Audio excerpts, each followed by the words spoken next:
बिस्मिल्लाहिर्रहमानिर्रहीम। अस्सलाम वालेकुम दोस्तों, मेरा नाम है वकार अहमद और आप देख रहे हैं पाक बाइक रिपेयरिंग यूट्यूब चैनल।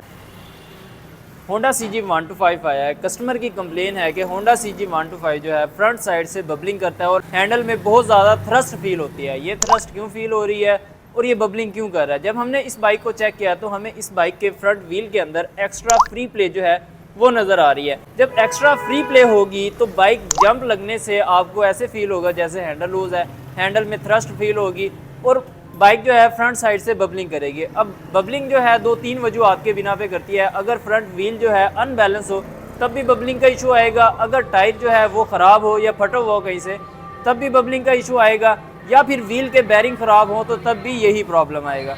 अब इस बाइक में एक्स्ट्रा फ्री प्ले जो है वो व्हील के बैरिंग ख़राब होने की वजह से आई है। अब व्हील के बैरिंग जल्दी क्यों ख़राब होते हैं? यहाँ पे अगर आप गौर से देखें तो एक हब सील लगी हुई है। ये सील जो है अगर डैमेज हो जाए तो पानी जो है वो बैरिंग के अंदर जा सकता है, जिसकी वजह से बैरिंग के अंदर जो बैरिंग बोल्स होते हैं उनको रस्ट लग जाता है और उसी की वजह से बैरिंग जो है जल्दी ख़राब होता है और इसके अंदर व्हील के अंदर जो है फ्री प्ले आ जाती है। सेकेंडली, अगर फ्रंट टायर के अंदर प्रेशर जो है वो आप ज़्यादा रखेंगे तो तब भी बैरिंग जो है वो जल्दी ख़राब होते हैं। उसके अलावा एक और प्रॉब्लम ये होती है कि व्हील की स्पोक्स अगर ज़्यादा टाइट हो, बहुत ज़्यादा टाइट हो तो तब भी व्हील के बैरिंग जो है थोड़ा जल्दी ख़राब होते हैं। ये छोटी छोटी प्रॉब्लम्स होती हैं, ये आपने ज़रूर चेक कर लेनी है।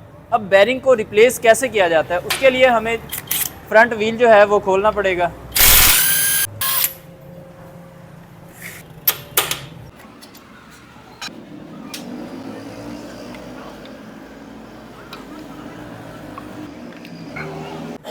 अब ये है इसकी हब सील। अब आपको ये कैसे पता चलेगा कि हब सील ख़राब है या ठीक है?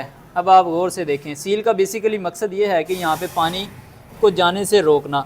अब यहाँ पे रस्ट लगा हुआ है, अब यहाँ पे रस्ट लगा हुआ है तो इसका ये मतलब है कि इधर से पानी अंदर जा रहा है। बेसिकली सील जो है वो दोनों साइडों पे होती है। आपको नज़र आ रहा है ये भी सील का ही निशान है जो कि लेदर प्लेट के अंदर फिक्स होती है और दूसरी साइड पे इस जगह पे जो सील लगी होती है।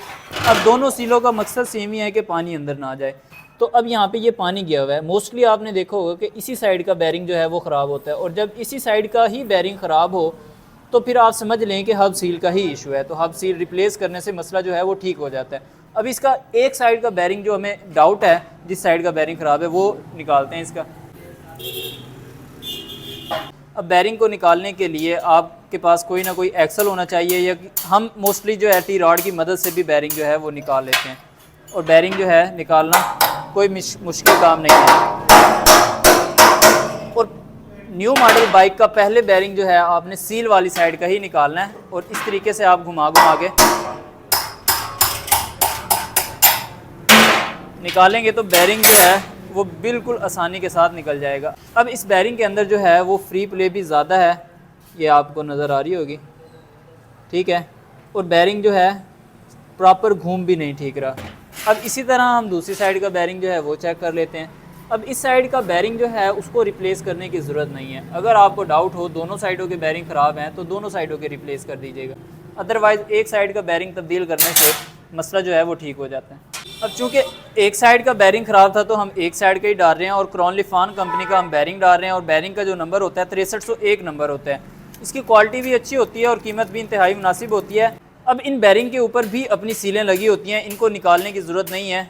हमने जस्ट बैरिंग को सीधा फिट करना है। अब बैरिंग को पंचिंग करने के लिए अंदर वाली कोन पे आपने पंचिंग नहीं करनी, बल्कि ये जो बाहर वाली कोन है इस पे पंचिंग करनी है।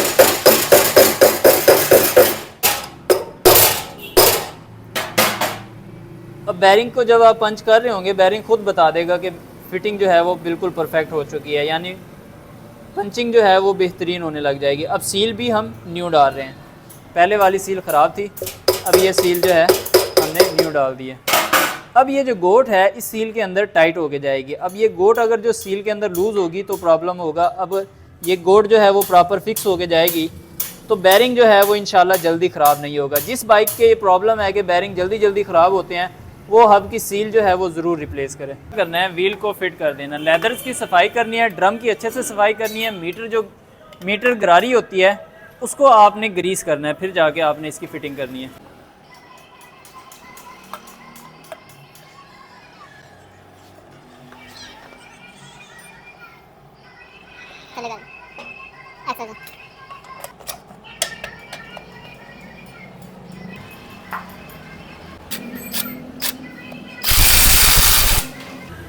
अब इस व्हील के अंदर जो एक्स्ट्रा फ्री प्ले थी, एक बैरिंग चेंज करने से वो ठीक हो चुकी है, यानी 2 बैरिंग जो है वो तब्दील करने की ज़रूरत नहीं है और व्हील भी काफ़ी सारा स्मूथ जो है वो वर्किंग करेगा। और अब जो प्रॉब्लम थी इसमें थ्रस्ट का इशू था, बबलिंग का इशू था, वो इंशाल्लाह नहीं होगा। उम्मीद करता हूँ ये इन्फॉर्मेटिव वीडियो आपको पसंद आई होगी। वीडियो पसंद आए तो प्लीज़ लाइक कर दीजिएगा। चैनल आपने अभी तक सब्सक्राइब नहीं किया तो काइंडली ज़रूर सब्सक्राइब कर दीजिएगा। मिलते हैं इंशाल्लाह ताला नेक्स्ट वीडियो में, तब तक के लिए अल्लाह हाफिज़।